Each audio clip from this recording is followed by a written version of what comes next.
100% fee రాయితీతో AI నేర్చుకోవాలనుకుంటున్నారా? Attend quality third gen AI test 2025. రాష్ట్ర రాజకీయాల్ని ఒక వార్త షేక్ చేస్తున్నట్టు కనిపిస్తోంది. ఎందుకంటే ఒక అలజడి అయితే క్రియేట్ అయింది రాష్ట్ర వ్యాప్తంగా. యాక్చువల్లీ మొన్న ఎప్పుడైతే కాంగ్రెస్ పార్టీ ఒక ఒపీనియన్ పోల్ పెట్టిందో అక్కడ సెల్ఫ్ గోల్ అయింది కాంగ్రెస్ పార్టీ అని వార్తలు వినిపిస్తున్న నేపథ్యంలో వెంటనే కేసీఆర్ రావడం, రియాక్ట్ అవ్వడం, దానికి కౌంటర్గా రేవంత్ రెడ్డి కూడా మాట్లాడడం, ఇవన్నీ కూడా జరిగిపోయింది నిన్ననే. నిన్న జరిగిందో లేదో యాక్చువల్లీ నిన్న రాత్రే మనకి స్క్రీన్ మీద కనిపిస్తున్నటువంటి ఎమ్మెల్యేలు ఎవరైతే ఉన్నారో ఒక 10 మంది ఎమ్మెల్యేలు రహస్యంగా ఫామ్ హౌస్లో భేటీ అయ్యారు అనేటువంటిది చాలా వార్తలు ఇప్పుడైతే వస్తున్న పరిస్థితి కనిపిస్తుంది. చాలామందితోని మాట్లాడే ప్రయత్నం చేసినప్పటికి కూడా 2-3 ఖండించారు తప్పించి మిగతా వాళ్ళందరూ ఎస్ భేటీ అయ్యాము, అందులో తప్పేముంది, మేం భేటీ అయితే కూడా అది వార్త అవుతుందా అన్న టైప్లో మాట్లాడిన సిచ్యువేషన్ అయితే కనిపిస్తోంది.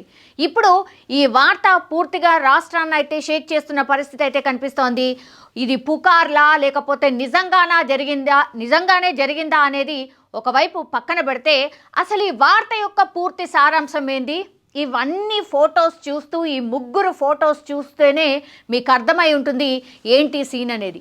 యాక్చువల్లీ వీళ్ళందరూ కూడా ఒక ఎమ్మెల్యే ఇంట్లో ఒక ఎమ్మెల్యే ఫామ్ హౌస్లో భేటీ అయ్యారు.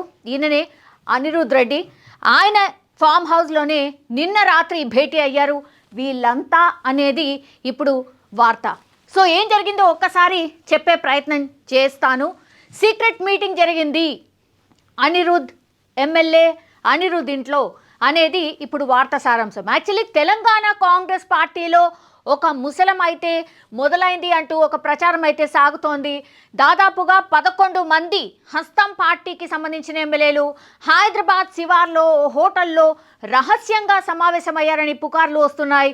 ఒక మంత్రి తమను పట్టించుకోవడం లేదని ఆరోపణలు చేసినట్టు సమాచారం. యాక్చువల్లీ ఒకసారి అనిరుద్ అనే ఎమ్మెల్యే వాళ్ళ ఇంట్లో ఫామ్ హౌస్లో భేటీ అయ్యారని ఒకసారి వస్తోంది, సీక్రెట్గా ఒక హోటల్లో భేటీ అయ్యారని ఇంకోసారి వార్త వస్తోంది.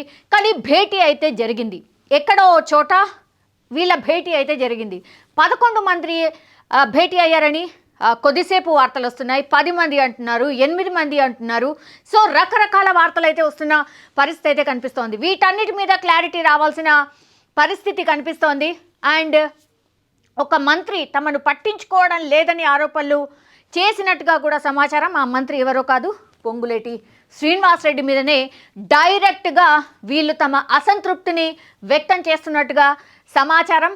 అండ్ తమ నియోజకవర్గంలో తమకు తెలియకుండానే మంత్రి నిర్ణయాలు తీసుకుంటున్నారని కూడా ఎమ్మెల్యేలు అసహనం వ్యక్తం చేశారని ప్రస్తుతం వినిపిస్తోంది. సో వీళ్ళందరూ ఎవరైతే ఎమ్మెల్యేలు ఉన్నారో వాళ్ళ నియోజకవర్గాల్లో వాళ్లకు తెలియకుండానే మంత్రి ఆ నియోజకవర్గానికి సంబంధించి నిర్ణయాలు తీసుకుంటున్నారట. ఎవరు ఒప్పుకుంటారట్లా? సమస్యే లేదు. వాళ్ళ నియోజకవర్గాల్లో ఎవరైనా సరే వాళ్ళ ఎమ్మెల్యే అజమాయిషి ఉండాలి, వాళ్ళ కనుసన్నల్లోనే ఏదైనా పని జరగాలి. మంత్రి అయినా సరే కన్సర్న్ వీళ్ళ ఎమ్మెల్యేలకు తెలియకుండానే పనులు చేసేస్తే ఎవరు ఊరుకుంటారు? ఎవరు ఊరుకునే పరిస్థితే లేదు. ఆ వాయిసే వీళ్ళు ప్రస్తుతం వినిపిస్తున్న పరిస్థితి అయితే కనిపిస్తోంది. కానీ పార్టీ ఎమ్మెల్యేలకు మాత్రం ఆలస్యం చేస్తున్నారు. అంటే పనులు ఏవైతే ఉంటాయో ఆ పనులన్నీ కూడా వాళ్ళ ఎమ్మెల్యేలకు, అంటే వాళ్ళ పార్టీ ఎమ్మెల్యేలకు చేస్తలేరట. బీఆర్ఎస్ నేతలకు ప్రభుత్వంలో పనులు అవుతున్నాయని, కానీ సొంత పార్టీ ఎమ్మెల్యేలకు మాత్రం ఆలస్యం చేస్తున్నారని అసంతృప్తి వ్యక్తం చేశారని తెలుస్తోంది. ఇది ఇక్కడ ఇంట్రెస్టింగ్ పాయింట్ ఇదే. సొంత పార్టీకి సంబంధించిన ఎమ్మెల్యేలకు, నాయకులకు పనులు చేయకుండా బీఆర్ఎస్కి సంబంధించిన నాయకుల పనులు అవుతున్నాయి అంటే అసలు ఏం జరుగుతోంది మరి కాంగ్రెస్ పార్టీలో? అసలు ఇంత కూడా అంటే ఎవరికి పని చేయాలి అనేది కూడా తెలియకుండానే మంత్రులు పనిచేస్తున్నారా? అసలు ఎక్కడైనా జరుగుతుందా? సొంత పార్టీ ఎమ్మెల్యేలకే పనులు చేస్తారు, పక్క పార్టీ ఎమ్మెల్యేలకు జనరల్లీ అసలు ఫండ్స్ ఇవ్వరు, పనులు చేయరు, ప్రోటోకాల్ పాటించరు, ఇట్లాంటి కంప్లైంట్లు ఉంటాయి. కానీ ఇక్కడ ఉల్టా బీఆర్ఎస్ నాయకులకు పనులు అవుతున్నాయట, సొంత పార్టీకి సంబంధించిన వాళ్ళ ఎమ్మెల్యేలకే పనులు అయితలేవట. ఇది ఆయన మీద వచ్చినటువంటి మెయిన్ ఎలిగేషన్. దీంతో ఈ రూమర్స్పై ప్రదేశ్ కాంగ్రెస్ కమిటీ అలర్ట్ అయింది. మంత్రులు ఎమ్మెల్యేల మధ్య సమన్వయంపై ఫోకస్ చేస్తోందని ప్రస్తుతం అయితే వార్తలు వస్తున్నాయి. పిసిసి చీఫ్ మహేష్ గౌడ్ ఎమ్మెల్యేలకు ఫోన్ చేసి కలిసి మాట్లాడుకుందామని సముదాయించినట్టు సమాచారం. నౌ పిసిసి కూడా రంగంలోకి దిగింది అంటే ఈ వార్తల్లో నిజం ఉంది అని దాని అర్థం. వీళ్ళందరూ కూడా అసంతృప్తి వ్యక్తం చేస్తున్నారు అనేది కూడా అంతే నిజం.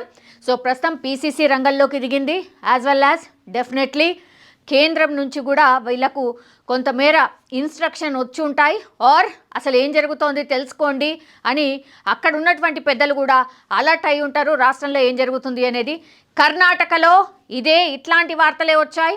అగైన్ మళ్ళీ తెలంగాణలో కూడా ఇట్లాంటిదే రిపీట్ అవుతున్నట్టు కనిపిస్తోంది. కాంగ్రెస్లో సమన్వయం లేదు అనేది స్పష్టంగా ఎప్పటికప్పుడు వార్తలు వస్తూ ఉన్నాయి, ఆర్ మనకు కనిపిస్తూ ఉంటుంది. మంత్రి మాటల్లోనే మంత్రుల మధ్యనే డిఫరెంట్గా ఒకటి చెప్తారు, ఇంకోటి చెప్తారు. సో గందరగోళం ఉంది కాంగ్రెస్ పార్టీలో అనేది బయటకు కనిపిస్తున్న టైంలో ఇప్పుడు ఏకంగా ఎమ్మెల్యేలే తమ గట్టి వాయిస్ని వినిపించే ప్రయత్నం చేస్తున్నారు. ఇండ్ల నుంచి ఒక ఎమ్మెల్యే డైరెక్ట్గా సీఎం రేవంత్ రెడ్డికే ఈ విషయాన్ని కూడా చెప్పారట.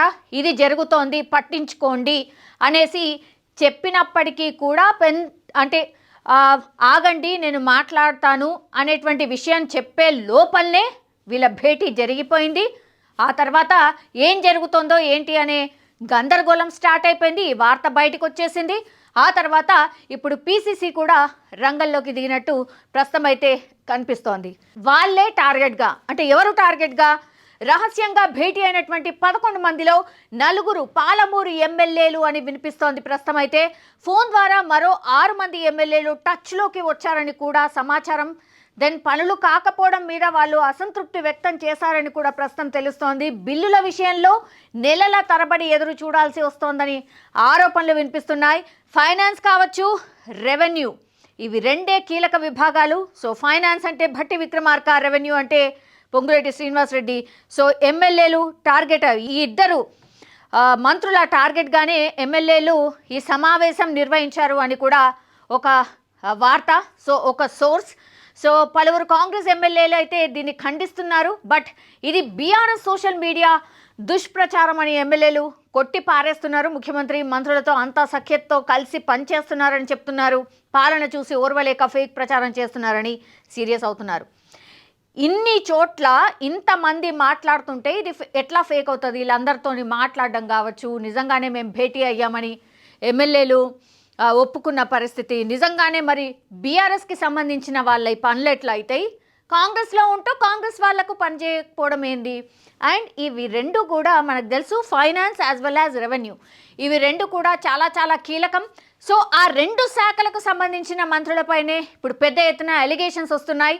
అండ్ దట్టు ఈరోజు హుటాహుట్న అనుకోవచ్చు, ఆర్ సాయంత్రం ఉన్నటువంటి భేటీ ఏదైతే ఉండనో పొద్దునకి ప్రీపోన్ చేసుకొని 11 గంటలకే ఈరోజు ముఖ్యమంత్రి రేవంత్ రెడ్డి భేటీ అయిన పరిస్థితి మంత్రులందరితోని. అండ్ చాలా మటుకి ఈ వార్త కూడా వస్తోంది దట్ ఎవరు కూడా అధికారులు రావద్దు, కేవలం మంత్రులు అండ్ ఇంటర్నల్గా ఆల్మోస్ట్ క్యాబినెట్కి సంబంధించిన అందరు మంత్రులతో సీఎం రేవంత్ రెడ్డి భేటీ అయ్యారు. యాక్చువల్లీ వాళ్ళ ముందున్నటువంటి టాస్క్లు ఏవైతే ఉన్నాయో, ఇప్పుడు ఎమ్మెల్సీ ఎన్నికలు రాబోతున్నాయి, స్థానిక సంస్థలకు వెళ్దాం అనుకుంటున్నారు. ఆ టైంలో ఇది ఒకవేళ నిజమైతే కరెక్షన్ చేసుకోండి, లేదంటే పుకార్లు అంటే కొట్టిపాడేయండి, ఖండించండి, ఇంకేదన్నా చెయ్యండి. బట్ ఈ వార్తలు ఎంతో కొంత నిజం లేకపోతే ఎందుకు వస్తుంది? ఇంత కోపం ఎందుకని ఈ ఇద్దరు మంత్రుల మీదనే ఉంది? మరి నిజంగానే చాలా రోజుల క్రితం ఈ ఇద్దరు మంత్రులకు సంబంధించిన వార్తలే, అంటే రెవెన్యూ డిపార్ట్మెంట్లో ఏవైతే భూములు ఉన్నాయో రాత్రిపూట రిజిస్ట్రేషన్ చేయించుకున్నారని ఒకటి వచ్చింది. ఆ తర్వాత భట్టి విక్రమార్కకు సంబంధించిన ఫైనాన్స్ మినిస్ట్రీలో ఎంతో కొంత ఆమ్యామ్యాలు ముడితే, పర్సంటేజ్లు ముడితే కానీ పనులు జరగట్లేదు అనేది వీళ్ళిద్దరి మీద పెద్ద ఎత్తున ఒక ఎలిగేషన్స్ అయితే వస్తున్నాయి. మరి వీళ్ళిద్దరు వచ్చి ఒక స్టేట్మెంట్ ఇస్తారా, లేకపోతే ఇది జరగలేదు, ఇదంతా దుష్ప్రచారం అని చెప్పబోతున్నారా, మరి ఏం చేయబోతున్నారు అనేది ఇప్పుడు అందరూ ఆసక్తిగా చూస్తున్న సిచ్యువేషన్ అయితే కనిపిస్తోంది. కానీ కామన్ పీపుల్ మాత్రం వాళ్ళది వాళ్ళు కొట్టుకోవడానికే సరిపోవట్లేదు, ఇంకా మాకేం చేస్తారు, వీళ్ళ పాలన అసలు గందరగోళంగా ఉంది అనేసి కూడా చాలామంది మాట్లాడుతున్న సిచ్యువేషన్ అయితే కనిపిస్తోంది. చూడాలి మరి వీళ్ళందరినీ సమన్వయం చేసుకుంటూ ముఖ్యమంత్రి ఎట్లా ముందుకు వెళ్ళబోతున్నారు. అండ్ అధిష్టానం కూడా డెఫినెట్లీ ఇట్లాంటి వార్తలు వచ్చినప్పుడు ఒక నివేదిక కోరుతుంది. పీసీసీ చీఫ్ కూడా వాళ్ళతోని మాట్లాడినట్టు సమాచారం అందుతుంది. కాబట్టి వీళ్ళందరినీ సమన్వయం చేసుకుంటూ ఏం జరిగింది ఏంటి అనేది వీళ్ళందరూ మాట్లాడుకుంటారా, లేకపోతే అధిష్టానం డైరెక్ట్ వీళ్ళని అక్కడికే పిలిపిస్తుందా ఏంటా అనేది చూడాలి. ఏదైనా జరగచ్చు. బట్ కాంగ్రెస్ పార్టీలో అంటే ఏమంటారు, ప్రజాస్వామ్యం ఎక్కువగా అని వాళ్ళ నాయకులే చెప్తూ ఉంటారు. కాబట్టి ఇట్లాంటి వార్తలు పెద్ద పట్టించుకోవాల్సిన అవసరం లేదు అనేది కూడా ఇంకోటి కూడా వినిపిస్తోంది. కానీ ఏది ఏమైనా కాంగ్రెస్ పార్టీలో కొంత సమన్వయం అయితే లోపించింది. సమన్వయం అయితే చాలా చాలా ఇంపార్టెంట్ అని చాలామంది విశ్లేషకులు కూడా చెప్తున్న సిచ్యువేషన్ అయితే కనిపిస్తోంది.